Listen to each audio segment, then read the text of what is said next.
Welcome back to our channel. నేను మీ journalist కాదు. So social మీడియాలో ఒక ఊపు ఊపేసే పాట కొత్తగా పెళ్ళయ్యి ఏంకటి. సో ఇది నేను వాడుడు కాదు, సింగర్ వాడితేనే ఇంకా మస్తు మజా ఉంటుంది కదా. సో ఇన్నిటోళ్ళు అందరూ కూడా ఆ సింగర్ ఎవరా ఎవరా అని ఎదురు చూస్తుంటారు కదా. సో అందులో పాడడం వేరు, ఇప్పుడు మనతో మాట్లాడడం వేరు. ఇంకా ప్రజెంట్ నల్గొండ నుంచి హైదరాబాద్కి వచ్చేసిర్రు. ఒక్కసారి మాట్లాడదాం మంజులతో.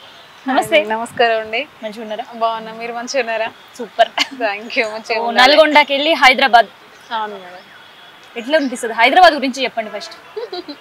హైదరాబాద్ అంటే దాని గురించి వర్ణించలేము అన్నట్టు. మన ఇండియా ఓవరాల్ గానే చూసుకుంటే ఢిల్లీ తర్వాత మాక్సిమం అన్ని ఉన్నాయి అంటే హైదరాబాద్ లోనే. ఢిల్లీ తర్వాత అన్నీ ఉన్నాయి అంటున్నారు కదా. మీకు బాగా నచ్చింది ఏంది హైదరాబాద్ లో? ఫుడ్ బావర్చి బిర్యానీ. బిర్యానీ మస్తు ఇష్టం. అంటే బాగుంటది. అంటే బాగుంటది. టేస్ట్ చేసిరా లేదా? చేసాము, అది తిన్నాం కాబట్టి చెప్తున్నాను, లేకపోతే చెప్పాం కదా. అంట అని చెప్తాం. లేకపోతే మన ఇక్కడ ఉంటది కోటిలో దైపూరి, అది బాగా ఇంకా బాగా అవి అయితే మెయిన్. వచ్చినప్పుడు ఖచ్చితంగా ఒకసారి టేస్ట్ చేసే పోతారనమాట. ఖచ్చితంగా. ప్రెసెంట్ ఎల్బీ నగర్ లో ఉంటున్నాం. ఖచ్చితంగా ఇక్కడ ఈ సరౌండింగ్ వచ్చినప్పుడు మా సార్ నేను ఆ దైపూరి తినంది ఇంకా వదిలిపెట్టలేదు. వెనక్కి మండిది ఇప్పుడే లేదు వెనక, ఖచ్చితంగా తినాల్సిందే. డన్. సో ఈ మధ్య కాలంలో సోషల్ మీడియాలో ఒక ఊపుతుంది. ఏందది? కొత్తగా పెళ్ళా ఎంకటి. అంత మెల్లగా చెప్తే ఎట్లా మరి? కొత్తగా పెళ్ళా ఎంకటి సాంగ్ ఈ మధ్యలో బాగా ట్రెండ్ అయింది. మాకు మంచి వ్యూస్ తీసుకొచ్చి పెట్టింది. జనాలలో కూడా పలానా కొత్తగా పెళ్ళా ఎంకటి సింగర్ అనే స్టేజ్ కి తీసుకొచ్చి పెట్టింది ఆ సాంగ్. మరొకసారి ఆ పాట. షూర్. కొత్తగా పెళ్ళయ్య ఎంకటి ఆడబోయిన పెనిమిటి, కొత్తగా పెళ్ళయ్య ఎంకటి ఆడబోయిన పెనిమిటి, ఇడవలేద పత సోపతి కమ్ముకొచ్చే సింహ సీకటి, నిన్నడవలేద పత సోపతి కమ్ముకొచ్చే సింహ సీకటి, ఆగరదేనా శ్రీమతి ఊరిలో పెద్ద మనిషిని, ఆగరదేనా శ్రీమతి ఊరిలో పెద్ద మనిషిని, సిన్నోని పెద్దోని కయ్యమిది తీరుపన్న అయ్య పోతిని, సిన్నోని పెద్దోని కయ్యమిది తీరుపన్న అయ్య పోతిని, కొత్తగా పెళ్ళ ఎంకటి అడబోయినో పెనిమిటి, కొత్తగా పెళ్ళాయ ఎంకటి అడబోయినో పెనిమిటి, ఇడవలేద పత సోపతి కమ్ముకొచ్చే సింహ సీకటి, ఇడవలేద పత సోపతి కమ్ముకొచ్చే సింహ సీకటి. ఇది. సో అసలు ఈ పాట అంటే ఏదో ఒకటి మనల్ని ఇన్స్పైర్ చేస్తూనే ఉంటది కదా. ఎట్లా వచ్చింది ఈ ఆలోచన మీకు? ఇది భాస్కర్ బ్రదర్ రాశారు. సో అది తన దగ్గర తన లిరిక్స్ ఒక సాంగ్ నచ్చి మేము తీసుకున్నాం అన్నట్టు. ఇట్లా సాంగ్ చెప్తే బాగుంది బ్రదర్ చేద్దాము అనేసి ఆ సాంగ్ చేసాము. బట్ మంచి వ్యూస్ ఇచ్చింది. అదేంటంటే న్యూ మ్యారీడ్ న్యూ కపుల్, తను బయటికి వెళ్తే ఏం చేస్తా ఈమె క్వశ్చన్ చేస్తుంది, ఎక్కడ వేయించిన నీ పూల అంటే షర్ట్ ఏదో స్మెల్ వస్తుందని, పెద్ద సెంటు వాసన వస్తుంది, ఎవరు ఏ లేడీ తగిలింది నిన్ను అంటే ఎవరైనా టచ్ అయ్యారా అంటే ఆ ఉద్దేశంతో ఆమె అడుగుతుంది. యాక్చువల్ గా ఆయన ఏమో విలేజ్ లో పెద్ద మనిషి, సర్పంచ్ టైప్ అన్నట్టు. ఇంకా విలేజ్ పంచాయతీలు అయినాక వెనక ముందు అవుతుంటది కదా, ఆయన ఏమో అవి చెప్తుంటాడు, ఏమేమో నువ్వు ఎక్కడో పోయొచ్చినావు అనేమో ఏమే అనుమానం. సో దాంతో ఆ సాంగ్ అట్లా వెళ్ళిపోతూ ఉంటది అన్నట్టు. సో దీనికంటే ముందు మంచి హిట్ వచ్చిన పాట ఏది? బతుకమ్మ వచ్చింది, గురుకులం సాంగ్ వచ్చింది, జ్వాలమంద అని మన ఛానల్లో బాగా వచ్చినాయి. సో ఇప్పుడు ప్రజెంట్ సిచ్యువేషన్స్ కావచ్చు చూస్తుంటే ఏమనిపిస్తుంది? అంటే దేని పర్పస్ అంటే ఇప్పుడు ప్రజెంట్ ఇప్పుడు ఉండే పరిస్థితిలో గద్దరన్న లేకపోవడం కావచ్చు. చాలా గద్దరన్న అంటే నేను ఫస్ట్ విని బాగా మోటివేషన్ అయిందంటే గద్దరన్న సాంగ్ తోటే. నాకు చాలా అంటే చాలా ఇష్టం అన్న సాంగ్స్. అది ఫస్ట్ మేము చిన్నప్పుడు స్కూల్కి వెళ్ళినప్పుడు మా విలేజ్లలో అప్పట్లో స్టేజ్ ప్రోగ్రామ్స్ చేసేది, కళాకారులు వచ్చేది.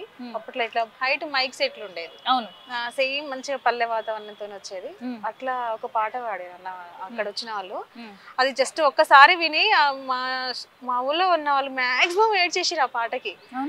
అంత అంటే నేను కూడా ఏడ్ చేసిన. తర్వాతకి అది ఎప్పుడు రిపీటెడ్ గా వాడుకునేది ఆ సాంగ్. నిండు ఆ మాసనాడు ఓలచ్చ గుమ్మడి, ఆడపిల్ల పుట్టినాదే ఓలచ్చ గుమ్మడి, అత్త తొంగి చూడలేదు ఓలచ్చ గుమ్మడి, మగుడు ముద్దాడడాయే ఓలచ్చ గుమ్మడి, నిండు ఆ మాసనాడు ఓలచ్చ గుమ్మడి, ఆడపిల్ల పుట్టినాదే ఓలచ్చ గుమ్మడి, చెత్త గంపలేసుకొని ఓలచ్చ గుమ్మడి చెత్త కుండీలెయ్యబోతే ఓలచ్చ గుమ్మడి కుక్క పిల్ల అడ్డమొచ్చి ఓలచ్చ గుమ్మడి అక్క అట్ల చేయకనే ఓలచ్చ గుమ్మడి నిండు అమాసనాడు ఓలచ్చ గుమ్మడి ఆడపిల్ల పుట్టినదే ఓలచ్చ గుమ్మడి. ఈ సాంగ్ అసలు మొత్తం వినేసరికి చాలా అంటే బాగా ఎమోషన్ అయిపోతుంది. అంటే కొన్ని పాటలు కావచ్చు, కొన్ని మాటలు కావచ్చు, ఆ సందర్భాన్ని మనకి తీసుకెళ్ళిపోతాయి, ఒక ట్రాన్స్ లోకి వెళ్ళిపోతాం కదా. చాలా అసలు అనుకోకుండానే మనకి దాంట్లో ఇన్వాల్వ్ అయిపోతాం, ఆ ట్రాన్స్ లోకి వెళ్ళిపోతాం. ఆ లచ్చ ఎక్కడ ఉందో తెలియదు కానీ మనం ఆ ప్లేస్ లోకి వెళ్ళిపోతాం.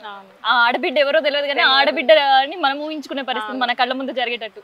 అంటే అన్న కూడా అప్పట్లో ఎక్కువ అంటే ఆడపిల్లలు ఎక్కువ అయితే ఇక పేరెంట్స్ ఇట్లా వదిలేసే పరిస్థితి, భ్రూణ హత్యలు ఇవన్నీ కూడా చూసినాం. వాళ్ళు అట్లా దాని మీదే అప్పుడు తీసుకొచ్చిన పాట ఇప్పుడు చాలా మందికి కొన్ని హత్యలు ఇట్లా చిన్న పిల్లల మీద కానీ లేడీస్ మీద అసలు నిజంగా అనిపిస్తుంది బాగా. అసలు ఆ పాట గుర్తుకొస్తే ఇవన్నీ చూస్తే నిజంగానే అసలు ఆడపిల్లగా ఇన్ని ఎదుర్కోవాల్సి వస్తుంది అనే బాధలు వస్తాయి అనిపిస్తుంది.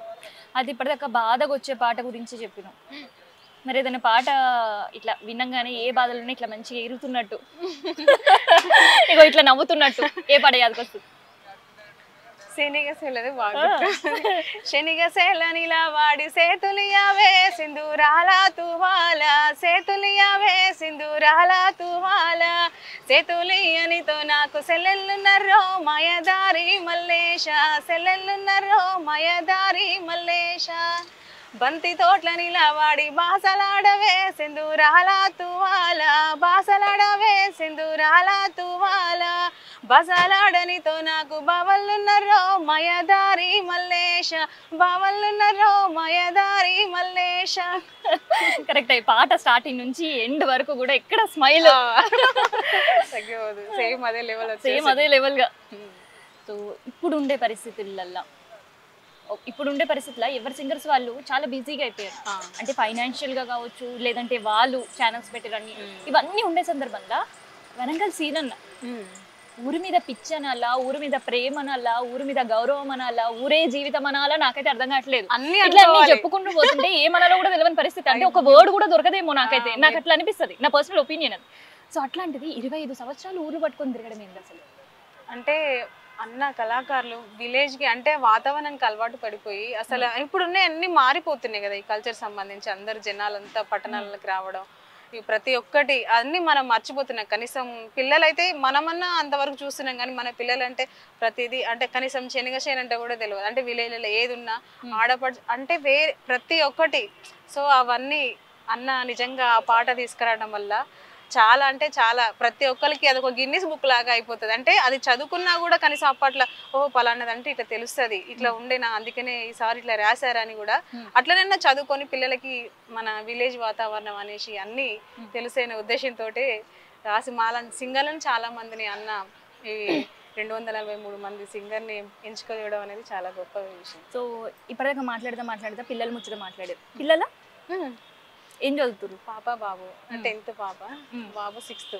వాళ్ళకి ఎరకనా ఊరంటే తెలుసు, తీసుకెళ్తాం అమ్మ వాళ్ళ ఇంటికి అత్తమ్మ వాళ్ళ ఇంటికి తీసుకెళ్తాం.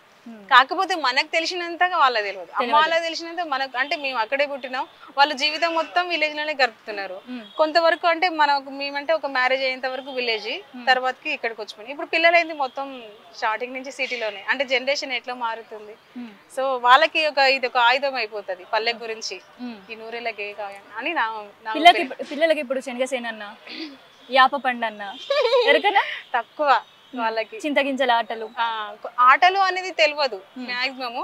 అంటే చిన్న మా అమ్మ వాళ్ళ దగ్గర ఉంటున్నప్పుడు పిల్లలు ఉంటారు కదా, ఊళ్ళో పిల్లలు, వాళ్ళతో ఆడుకుంటుంటే కొంచెం అప్పటికి వాళ్ళకు తెలుస్తుంటది అన్నట్టు.